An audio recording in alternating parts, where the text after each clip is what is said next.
Hello, everyone. You're watching an Independence Day special dialogue, Building an Developed India, Viksit Bharat 2047 through indigenous technology, green transition, and Atmanirbhar defense. As India moves towards Viksit Bharat 2047, technology is becoming more than an enabler. It is shaping how cities grow, how governments deliver, and how new economic opportunities are created. To explore India's journey, towards technology led growth, indigenous capability, and inclusive development, we are joined by Shri Jayesh Ranjan, Special Chief Secretary Hyderabad and Special Chief Secretary Sports and Government of Telangana. Sir, it is a pleasure to have you join us at the mainstream, and I'm really looking forward to our conversation. Hello, Khushbu. Thanks very much for inviting me. Look forward to our chat now. Fantastic, sir. So, as we celebrate 80th Independence Day, India's idea of independence has moved from political freedom to the ability to shape its own economic and technology future. How important is technological capability to India's next phase of nation building? So, Khushbu, it is very, very clear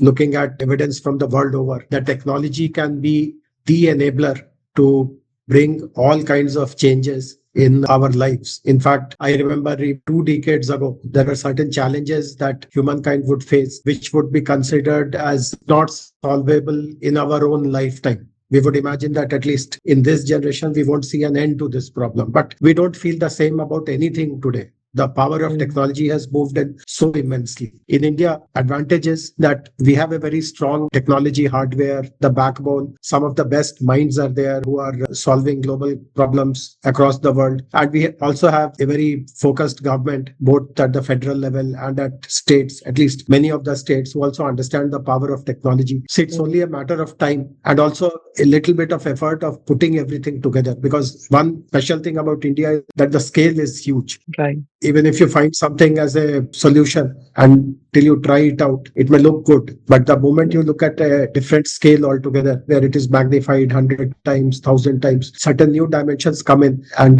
you need to be very, very sure about your solution, whether it will withstand that scale or not. So apart from this, the rest of the architecture, the understanding of the problems, the capability to design solutions, the support ecosystem, all that is there. But as I mentioned, it is there for quite some time now. It's not that it has emerged all of a sudden. It may be there for the last 15, 20, 25 years. But how do you put everything together? How do you give that strong focus? How do you solve one problem at a time? I recall people telling that it is pointless to boil the ocean. And I also completely agree that there could be thousands of things to do. Look at the most pressing problems, the most pressing challenges, which are the biggest pain points for the common people. And then if you bring technology and then hope that you understand how to take it to scale, that is where India needs to concentrate now. Absolutely, absolutely. And so over the last decade, India has moved from building digital infrastructure to using it as an engine for governance, businesses, and public service. What is your view in this? And is the next leap India needs to make from digital adoption to creating technology led economic value? Certainly. So, as I said, there are multiple things our country can focus on, but I would rather put them in a priority. So,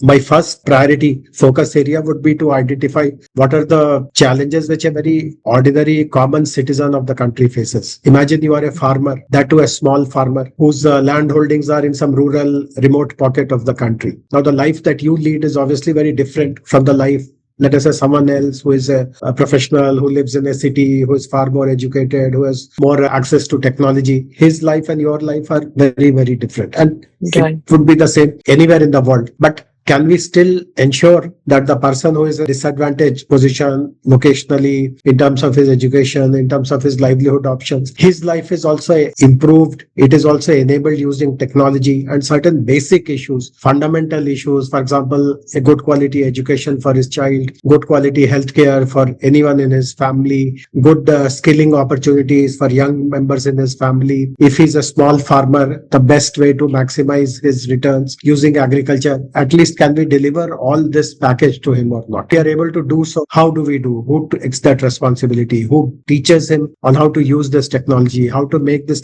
see, in India today, as all of us know, English, while it is understood and spoken in the cities, in rural areas, particularly let us say in the context of this small farmer that I speak about, he will Yeah. also have a language barrier to overcome. So how Right. does one take care of all these factors and make a difference in his life? And let Right. this, in my opinion, be the first level priorities. Of course, application of technology in other areas of economic advancement. Today, we all know that Honorable Prime Minister has put a very ambitious goal for the country, that by Yeah. 2047, the Viksit Bharat concept that you're speaking about, that there Yeah. must be a $30 trillion size of our economy, and states also. Right. So for example, represent the state of Telangana. The goal that we have set for ourselves is to become a $3 trillion economy. And we Right. have seen what is the current trajectory of our growth. And if we have to really go to 3 trillion in 2047, in the next 21 years, the business as usual situation will not help us. We have to make Right. a very rapid upward move, and obviously technology will be required there. So technology has potential to be utilized in everything, but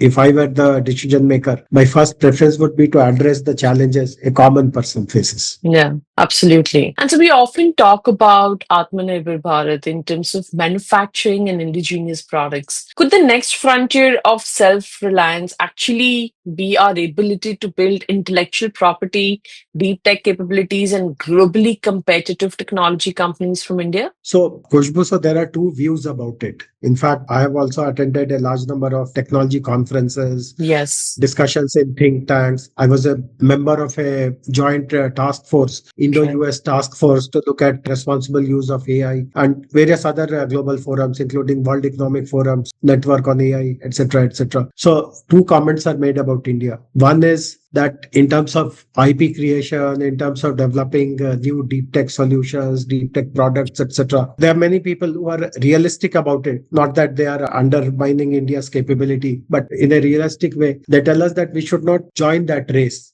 I mean, people who are Right. already doing that are far ahead of us. There is no point in kind of diverting our energies, our resources into creating IP. I mean, not to say that don't create any IP, but that should not be the main focus. Many others point out that what India can actually do is that let someone else create those solutions, those products, those IPs, but they also require to be deployed somewhere. And can India project itself as the use case capital of the world?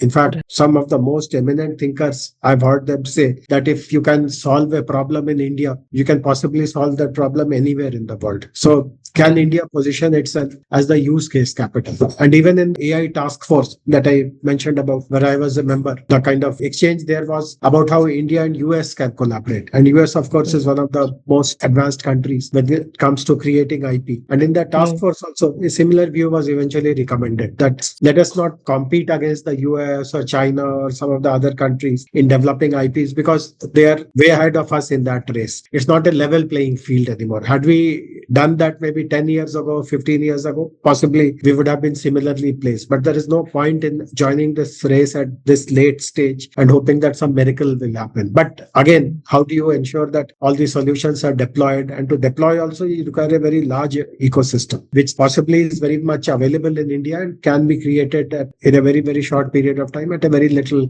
effort. So let that become our focus. Got it. So if we talk about AI is changing the economics of almost every industry, but the opportunity is not evenly distributed. How can India ensure that AI becomes a force for broad-based economic development that is creating jobs, businesses, and opportunities beyond the country's existing technology centers? Fundamentally, AI has all these capabilities that you speak about. Again, there is a very strong evidence from different parts of the world, even some very good success stories in our country itself, on how AI has leveled the field. I mean, even if for some reason, if you missed out on some opportunities at an early stage, AI can still help you level up and then kind of compete at an equal footing with others. But there are certain basic building blocks before that. While we Right. understand the potential of AI, as I mentioned in the case of that rural and remote farmer, there are many questions which we are still kind of grappling with. So, how do we identify the people who will require this kind of an AI enabled assistance? How to reach out to them? So, in short, before I deliver anything from the top, how do I create a receiving mechanism? And how do I create a strong receiving mechanism? So, many of our initiatives in the government, for example, teach basic AI skills, AI coding, right from the school Right. level, including in the government schools, give them exercises where they can use AI to kind of develop proficiency. These are the things, and these have started just over the last few years in the country. That too, not at the same pace. Some states are doing more of it, some are yet to kind of catch up. But I believe that in a matter of maybe 5 to 6 years, we will start seeing the basic foundation understanding about the benefits of AI. And then gradually, my guess is that the demand will start getting generated. People themselves, Right. even if, let us say, this farmer whom I'm referring to again and again, let us say he still lives in a remote village, he still is a small farmer, but let us say he has a son who has started going to school after grade 5th or grade 6th or grade 7th. A day will come, 100% certainty, that he will start demanding that let me buy subscription of this AI tool, that AI tool. I want to do this experiment. I want to do this remote learning. And that is where this magic, this transformation will start to happen. Absolutely. Also,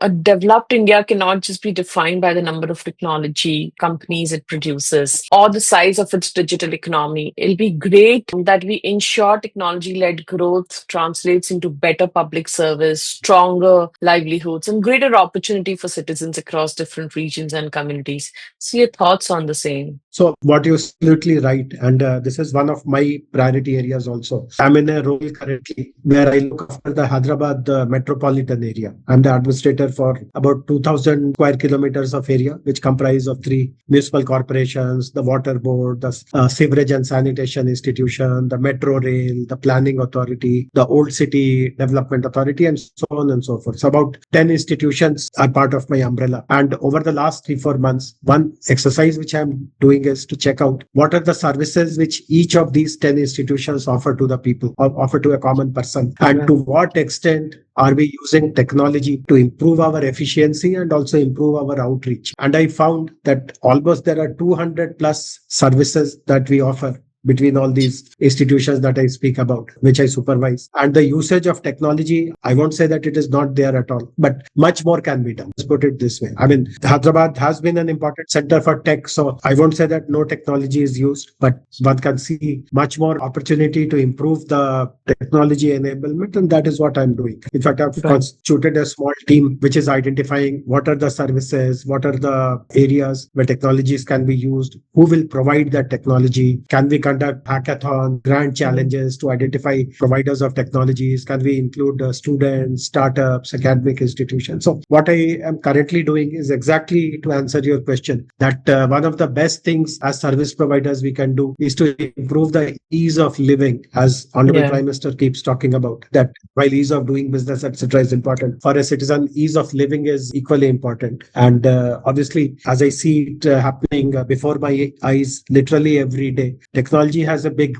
role to play for that. Right. Fantastic. So, looking towards Viksit Bharat 2047, what is that bigger ambition we should be setting for India's technology journey? So we still have 2 decades left, more than 2 decades, 2047. We are in 2026 now. I personally feel that the whole world will be a different place as decades go by. We don't Yeah. even have to wait till 2047. The kind of advancement technology, particularly the new gen technology like Gen AI, etc., are showing. We see huge advances already happening in the world of, let us say, healthcare, life sciences, drug discovery, biotech, and personalized medicine, genomics. We see amazing advancements happening. This is one area where lots of focus has been made, both internationally as well as within our country. I also see another very major productivity area, which is in domain of agriculture. People speak about farming in India. Typically, it is low in production, low in productivity, losses are very high. And I